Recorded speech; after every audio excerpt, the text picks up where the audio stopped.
ನಮಸ್ಕಾರ ಸಹಕಾರಿಗಳೇ, ತಮ್ಮೆಲ್ಲರಿಗೂ ಸಹಕಾರ ಸಂಘಗಳ ತಿದ್ದುಪಡಿಯ ಕುರಿತು ಇನ್ನೊಂದು ವಿಷಯ.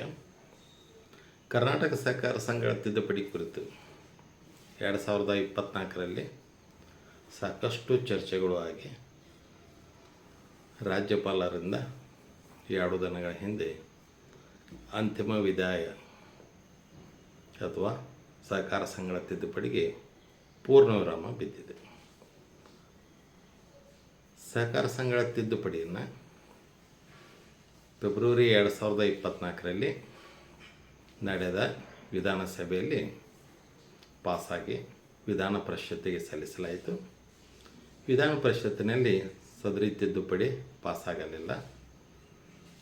ಅದಕ್ಕಾಗಿ ಒಂದು ಸಮಿತಿಯನ್ನು ನೇಮಿಸಲಾಯಿತು.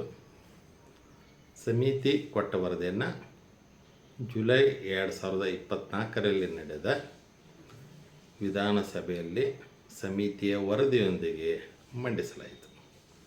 ಹಾಗಾದರೆ ಫೆಬ್ರವರಿ 2024ರಲ್ಲಿ ಮಂಡಿಸಿದ ಹಾಗೂ ಜುಲೈ 2024ರಲ್ಲಿ ಮಂಡಿಸಿದ ತಿದ್ದುಪಡಿಯಲ್ಲಿ ಚುನಾವಣೆಗೆ ಸಂಬಂಧಿಸಿದಂತೆ ಒಂದು ಮಹತ್ವದ ವಿಷಯ ಏನಿತ್ತು ಎಂದರೆ, ಸಹಕಾರ ಸಂಘಗಳ ಚುನಾವಣೆಯಲ್ಲಿ ಯಾವ ಸದಸ್ಯರಿಗೆ ಮತ ಚಲಾಯಿಸಲು ಹಕ್ಕಿರುವುದಿಲ್ಲ ಎಂಬ ವಿಷಯದ ಕುರಿತು ಫೆಬ್ರವರಿಯಲ್ಲಿ ವಿಧಾನಸಭೆಯ ಮುಂದೆ ಮಂಡಿಸಲಾದ ತಿದ್ದುಪಡಿಯಲ್ಲಿ ಕನಿಷ್ಠ ವ್ಯವಹಾರ ಮಾಡದೇ ಇರುವ ಸದಸ್ಯರಿಗೂ ಸಹ ಹಾಗೂ ವಾರ್ಷಿಕ ಸರ್ವಸಾಧಾರಣ ಸಭೆಗೆ ಹಾಜರಾಗದ ಸದಸ್ಯರಿಗೂ ಸಹ ಆಡಳಿತ ಮಂಡಳಿ ಚುನಾವಣೆಯಲ್ಲಿ ಮತ ಚಲಾಯಿಸಲು ಅವಕಾಶವನ್ನು ಕಲ್ಪಿಸಿ ಈ 2 ವಿಷಯಗಳನ್ನು ಸಹಕಾರ ಸಂಘಗಳ ಕಾಯ್ದೆಯಿಂದ ಕೈಬಿಡಲಾಗಿತ್ತು. ಎಂದರೆ, ಚುನಾವಣೆಯಲ್ಲಿ ಮತ ಚಲಾಯಿಸಲು ಅರ್ಹ ಮತದಾರ ಪಟ್ಟಿಯಲ್ಲಿ ಸೇರ್ಪಡೆಯಾಗಲು ಸರ್ವಸಾಧಾರಣ ಸಭೆಗೆ ಹಾಜರಾಗುವುದನ್ನು ಹಾಗೂ ಕನಿಷ್ಠ ವ್ಯವಹಾರ ಮಾಡುವುದನ್ನು ತಿದ್ದುಪಡಿಯಲ್ಲಿ ಸಹಕಾರ ಸಂಘಗಳ ಕಾಯ್ದೆಯಿಂದ ತೆಗೆದುಹಾಕಲಾಗಿತ್ತು. ಆದರೆ ಜುಲೈ 2024ರ ವಿಧಾನಸಭೆಯಲ್ಲಿ ಮಂಜೂರಾಗಿ ವಿಧಾನ ಪರಿಷತ್ತಿನಲ್ಲಿ ಮಂಡಿಸಲಾದ ತಿದ್ದುಪಡಿಯಲ್ಲಿ ಸಮಿತಿಯ ವರದಿಯ ಪ್ರಕಾರ 2ರಲ್ಲಿ ಸರ್ವಸಾಧಾರಣ ಸಭೆಗೆ ಹಾಜರಾಗುವ ಕಡ್ಡಾಯವನ್ನು ಮಾತ್ರ ರದ್ದುಪಡಿಸಲಾಯಿತು. ಕನಿಷ್ಠ ವ್ಯವಹಾರ ಮಾಡಬೇಕಾದ ಕಾಯ್ದೆಯನ್ನು ಹಾಗೆಯೇ ಉಳಿಸಲಾಗಿತ್ತು. ಇದರೊಂದಿಗೆ ರಾಜ್ಯಪಾಲರ ಸಹಿಗೆ ಸಲ್ಲಿಸಲಾಯಿತು. ಸುಮಾರು 1 ತಿಂಗಳ ನಂತರ ರಾಜ್ಯಪಾಲರು ಸದರಿ ತಿದ್ದುಪಡಿಯನ್ನು ಅಂಗೀಕರಿಸದೆ ಸರ್ಕಾರಕ್ಕೆ ವಾಪಸ್ ಕಳಿಸಿದರು. ಹಾಗಾದರೆ ಇದರ ಪರಿಣಾಮವೇನು?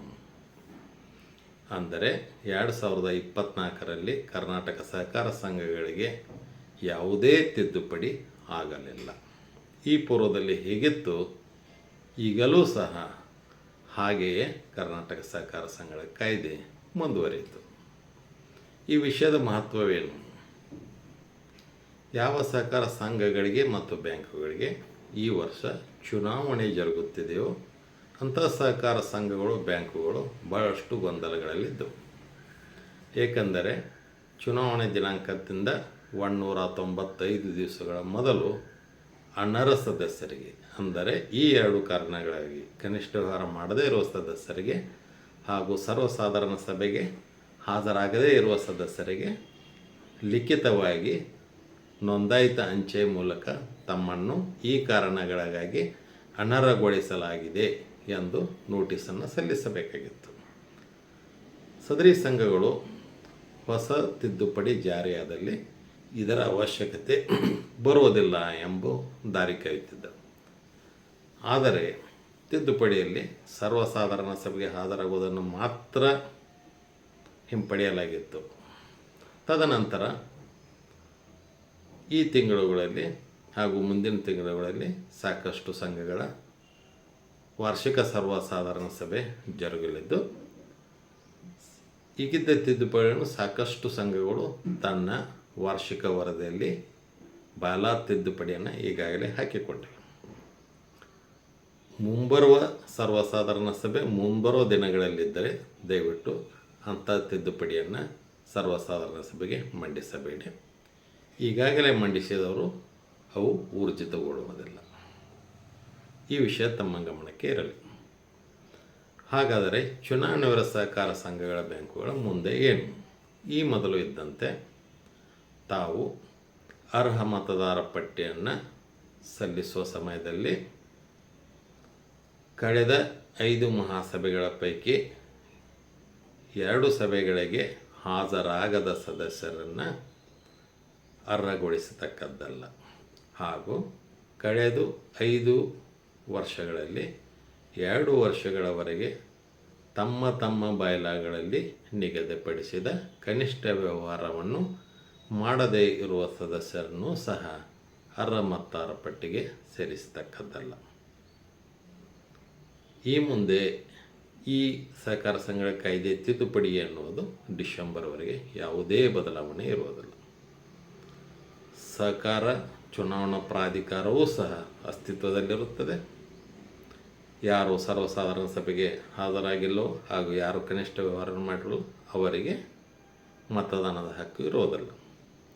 ಅದೇ ರೀತಿ ತಾವು ತಾತ್ಕಾಲಿಕ ಮತದಾರ ಯಾದಿ ಹಾಗೂ ಅಂತಿಮ ಮತದಾರ ಯಾದಿಯನ್ನು ಸಿದ್ಧಪಡಿಸಿ ಚುನಾವಣಾ ಪ್ರಾಧಿಕಾರಕ್ಕೆ ತಮ್ಮ ಚುನಾವಣಾಧಿಕಾರಿಗೆ ಸಲ್ಲಿಸಿ ಅನುಮೋದನೆ ಪಡೆಯತಕ್ಕದ್ದು. ಈ ವಿಷಯದಲ್ಲಿ ಯಾವುದೇ ಸಹಕಾರ ಸಂಘ ಹಾಗೂ ಬ್ಯಾಂಕುಗಳು ಗೊಂದಲಕ್ಕೀಡಾಗುವುದು ಬೇಡ. ರಾಜ್ಯಪಾಲರು ವಾಪಸ್ ಕಳಿಸಿದ ದಿನಾಂಕದಿಂದ ಈ ಪೂರ್ಣ ತಿದ್ದುಪಡಿ ಪ್ರಹಸನ ಅಂತ್ಯವಾಯಿತು. ರಾಜ್ಯಪಾಲರು ಯಾಕೆ ಈ ತಿದ್ದುಪಡಿಯನ್ನು ವಾಪಸ್ ಕಳಿಸಿದರು, ಈ ತಿದ್ದುಪಡಿಯನ್ನು ಯಾವ ಉದ್ದೇಶಕ್ಕೆ ತರಲಾಗಿತ್ತು ಎನ್ನುವ ಬಗ್ಗೆ ಸರ್ಕಾರದ ಧೋರಣೆಗಳಾಗಲಿ ರಾಜ್ಯಪಾಲರ ತಿರಸ್ಕೃತ ವಿಷಯಗಳಾಗಲಿ ಸದ್ಯಕ್ಕೆ ನಮಗೆ ಅಪ್ರಸ್ತುತ. ಇಲ್ಲಿ ನಾನು ತಮ್ಮ ಮುಂದೆ ಈ ವಿಡಿಯೋವನ್ನು ನೀಡುತ್ತಿರುವುದು ಬರುವ ಚುನಾವಣೆ ಹಾಗೂ ಬರುವ ಸರ್ವಸಾಧಾರಣ ಸಭೆಗಳಲ್ಲಿ ಯಾವುದೇ ತಿದ್ದುಪಡಿಗೆ ಸಂಬಂಧಿಸಿದಂಥ ಬದಲಾವಣೆ ಮಾಡಬೇಡಿ, ಅದು ಊರ್ಜಿತವಾಗುವುದಿಲ್ಲ. ಹಾಗೂ ಮುಂಬರುವ ಚುನಾವಣೆಗಳಲ್ಲಿ ಈ ಪೂರ್ವದಲ್ಲಿ ಹೇಗಿತ್ತು ಹಾಗೆಯೇ ಅರ್ಹ ಮತದಾರ ಯಾದಿ ಮತ್ತು ತಾತ್ಕಾಲಿಕ ಮತದಾರ ಯಾದಿಯನ್ನು ತಯಾರಿಸಿ ಈ ಬಗ್ಗೆ ಯಾವುದೇ ಸಿಇಒಗಳು ಕಾರ್ಯದರ್ಶಿಗಳು ಗೊಂದಲಕ್ಕೆ ಈಡಾಗಬೇಡಿ. ಸದ್ಯಕ್ಕೆ ತಿದ್ದುಪಡಿ ಎನ್ನುವುದು ಮುಗಿದ ವಿಷಯ. ಈ ಪೂರ್ವದಲ್ಲಿ ಹೇಗಿತ್ತು ಹಾಗೆಯೇ ತಾವು ಚುನಾವಣೆಗಳನ್ನು ನಡೆಸಬೇಕು. ಚುನಾವಣೆ ಪ್ರಕ್ರಿಯೆಗಳು ಈಗಾಗಲೇ ಕಳೆದ 10 ವರ್ಷಗಳಿಂದ ಜಾರಿಯಲ್ಲಿದ್ದು ಅದರಲ್ಲಿ ಯಾವುದೇ ಬದಲಾವಣೆ ಇರುವುದಿಲ್ಲ. ಕಳೆದ 2 ವರ್ಷಗಳ ಹಿಂದೆ ನಿಯಮಗಳಿಗೆ ಒಂದು ಬದಲಾವಣೆ ತಂದಿದ್ದು. ಆ ಬದಲಾವಣೆ ಏನೆಂದರೆ ತಾವು ಯಾರನ್ನು ಅನರ್ಹಗೊಳಿಸುತ್ತಿರುವರು, ಯಾವ ಕಾರಣಗಳಿಗಾಗಿ ಸರ್ವಸಾಧಾರಣ ಸಭೆಗೆ ಹಾಜರಾಗಿಲ್ಲ ಹಾಗೂ ಕನಿಷ್ಠ ವ್ಯವಹಾರ ಮಾಡಿಲ್ಲ ಎಂಬ ಕಾರಣಕ್ಕೆ ಯಾರನ್ನು ಅನರ್ಹಗೊಳಿಸುತ್ತಿದ್ದಿರೋ ಅವರಿಗೆ ಚುನಾವಣೆ ದಿನಾಂಕಕ್ಕಿಂತ 6 ತಿಂಗಳು 15 ದಿವಸ ಮೊದಲು ಲಿಖಿತ ನೋಂದಾಯಿತ ನೋಟಿಸನ್ನು ಕೊಡುವುದನ್ನು ಕಡ್ಡಾಯಗೊಳಿಸಿದರು. ಆ ಲಿಖಿತ ನೋಂದಾಯಿತ ನೋಟಿಸ್ಗಳಿಗೆ ಸದಸ್ಯರು ಲಿಖಿತವಾಗಿ ತಮ್ಮ ತಕರಾರನ್ನು ಅಥವಾ ಸ್ಪಷ್ಟನೆಯನ್ನು ಸಲ್ಲಿಸಿದಲ್ಲಿ ಸಂಘಕ್ಕೆ ಅಂಥ ಅರ್ಜಿಗಳನ್ನು ತಾವು ಚುನಾವಣಾಧಿಕಾರಿಗಳಿಗೆ ವಹಿಸೋದು ಮಾತ್ರ ತಮ್ಮ ಕರ್ತವ್ಯ. ಅವರನ್ನು ಅರ್ಹ ಮತದಾರ ಪಟ್ಟಿಗೆ ಸೇರಿಸಬೇಕು ಅಥವಾ ಕೈ ಬಿಡಬೇಕು ಅನ್ನೋ ನಿರ್ಧಾರ ಚುನಾವಣಾಧಿಕಾರಿಗಳಿಗೆ. ಆ ವಿಷಯದಲ್ಲಿಯೂ ಸಹಿತ ಯಾರೂ ಗೊಂದಲಕ್ಕೀಡಾಡುವ ಅವಶ್ಯಕತೆ ಇಲ್ಲ. ಕಾರಣ ಸಹಕಾರ ಸಂಘಗಳ ತಿದ್ದುಪಡಿ ರಾಜ್ಯಪಾಲರು ಅನುಮೋದಿಸಲಿಲ್ಲ ಎಂಬ ವಿಷಯವನ್ನು ತಮ್ಮ ಗಮನಕ್ಕೆ ತರುವ ಉದ್ದೇಶದಿಂದ ಈ ಒಂದು ವಿಡಿಯೋವನ್ನು ಮಾಡಲಾಗಿದೆ. ಧನ್ಯವಾದಗಳು.